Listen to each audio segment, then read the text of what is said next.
تازن زقواش تازن زيماري واريا تازن كيموش عني قجان جبت 5-6 كيلومتر حبة طريقة واتف بنتي غالية واتف بنتي غالية وزيد بالزيادة أيها الإخوة وزيد بالزيادة نهايني ذا يعني جينيش العمل لدارك جزاهم الله بخير عارضني فوضوية عارض سدي عمو ورنتا ولا وغريش الهايني ذا إني تفريد قاش إذا تفريد موتي بنيشي كحمد غادي ثانوية وادي وضغى اللي إنا فوضوية وقت يمشاو كذا نهارا وانسينيخ في النق ما حضاري ما قروي وانسينيخ في النق ما يحكم خير البوليس ما يحكم خير الجدارمية وانسينيخ في النق ما ننجا نشين وزين سيدي ربي غيعاقبن وذا غيكينا ومش تقان هذه فضحة ربي وذا غيفضحن ولكن نشين بارخانا شي علينا وتليك منطقة والجبار علينا بفضلك مولانا جود علينا وعليك منطقة والجبار علينا بفضلك مولانا جود علينا وعليك منطقة والجبار علينا. نسينا يا يتمادي فارخانة مشينا الأخ يوسف تغانغ الحضارة دام تواتي المنطقة يتكمل هي فارخانة الوالدين تقدر فيها فرانك في كفوس بين اللي يقرر مين تعالج مين عليه المواطن ما تقدرش تشكال المحكمة تستفدع بطلة وتجيبوا ذا حق حبد ما انا يقع وشاي روحي فوق ما بغيتيش تعرفوا عليك شاي تعرفوا عليا شوي من زكرك شو المصلحة نتعرفوا ولكن باش هذا تكتب بطلة بنقص المعرفة ايش النقطة الأساسية تبغي تحكاية أختي السياسة وهي المشاريع أننا في عندنا فارخانة قادين تري زيارة ملكية أدري مشاريع فارخانة قد طواشوات أدري باعتباره إيش المركز الحدودي يتباهى مش وبالتالي تخصي المركز الحدودي هذه بها المنطقة الملك من يوقعن وسط المبادرة الملكية فغن 8 مازن 8 يميدي زناواني 8 ذي فغن وقع الخراب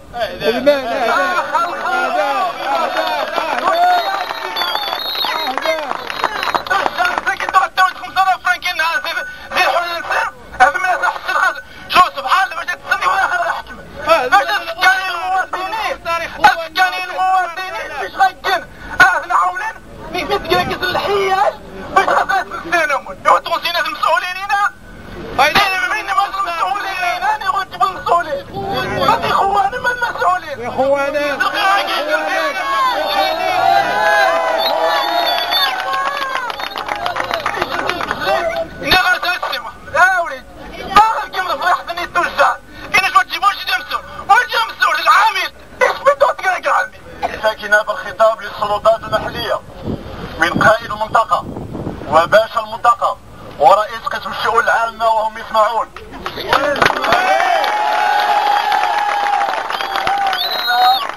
إن هذه الوقفة الاحتجاجية هي رد موضوعي على الوضع الكارثي الذي تعيشه فرخانة. وعندما أقول الوضع الكارثي الذي تعيشه فرخانة سبق الإخوان أن تطرقوا إلى مجموعة من الجوانب سواء على الجانب الاجتماعي أو الجانب الثقافي أو الجانب السياسي الذي تعاني من بلدة فرخانة. لذا فأقل ما يمكن أن يقال على فرخانة أنها مقبرة لسكان أحياء. أقول فرخانة هي مقبرة لسكان أحياء. لماذا مقبرة؟ لأنها تفتقر لأدنى الشروط التي يحث عليها حقوق الإنسان، لا من مركبات ثقافية، لا من مركبات رياضية، لا من أبسط الحقوق. ثم الحصيلة الثانية وهنا أوجه الخطاب إلى السلطات المحلية أننا منذ أن تقلدنا وصف رسمية آباء التلاميذ بثانية فرخانة ونحن نبادر ونتصل بالسلطات العمومية وأستذكر القياد الذين مروا بالمنطقة من القائد سعيد عيد قبران، قائد رضا، القائد عبد النبي كريم والقائد كريم، 4 ديال القيادة الإخوان، كل قائد عنده 4 سنوات. ولدينا الوثائق التي تدل على أن اتصلنا بالسلطات المحلية لمدة 20 سنة، ولدينا اتصال مع باشا إقليم بنصار، ولدينا اتصال مع كولونيل وزارة الملكي رئيس الجهوي، ولدى اتصالات مع مدير الديوان الملكي، كلها موثقة برسائل مضمونة على المعاناة التي يعاني منها تلاميذ مؤسسة ثانوية فرخانة. من العيب، من العار أن يتحمل الأب عبء تنقل ابنه بمقدار 20 درهم يوميا، فما يمكن أن يقال. لماذا لم تستفد فرخانة كإسوة بباقي الجماعات؟ جماعات تيستوطيم، جماعات ديوش، جماعات بيشكر، كلهم استفادوا من المبادرة الوطنية للتنمية البشرية فيما يخص النقل، إلا فرخانة.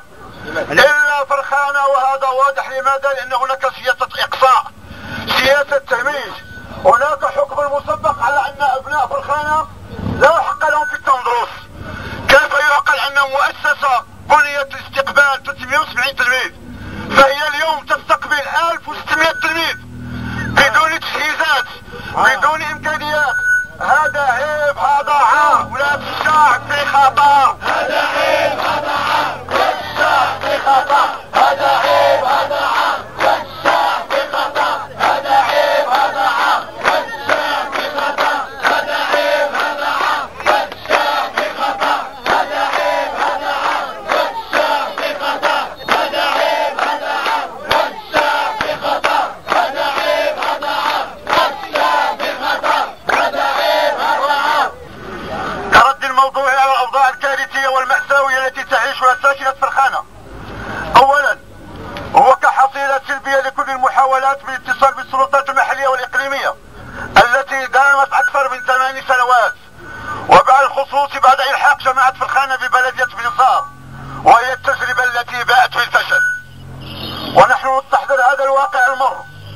أولا، نندد بسياسة التهميش والإقصاء الممنهج والمقصود. نستنكر عدم تجاوب السلطات بالمطالب المشروعة للساكنة. نلح على ضرورة توفير وسائل النقل العمومي والمدرسي، وبالخصوص فيما يخص النقل. قدمنا مبادرات، لأن بعد ما اتصلنا بوزارة النقل تبين أن لفرخانة رخصتين للنقل، ولكن لا يعملون في هذا الخط، ما كيخدموش في هذا الخط، كيخدموا في الخط ديال الناضول الزغلغن. وفي الرخصة عندهم أنهم خصهم يخدموا فرخانة الناضول. جوج خطوط، هذا باعتراف وزارة النقل. ثم قدمنا الاقتراح الثاني بعد الاتصال مع الإخوان اللي عندهم 207، قال هم مستعدون لنقل التلاميذ وأبدوا نية حسنة. وقدمنا هذا الاقتراح للسلطات المحلية للسيد عامل الإقليم على أساس أن هناك أناس أبناء المنطقة على أساس أن تمنح لهم الرخصة لنقل التلاميذ، سواء في اتجاه ثورية إقصاء غرفتين أو في اتجاه بويا بوستا إسماعيليا باش ينقلوا. ولحد الآن الجواب غير موجود.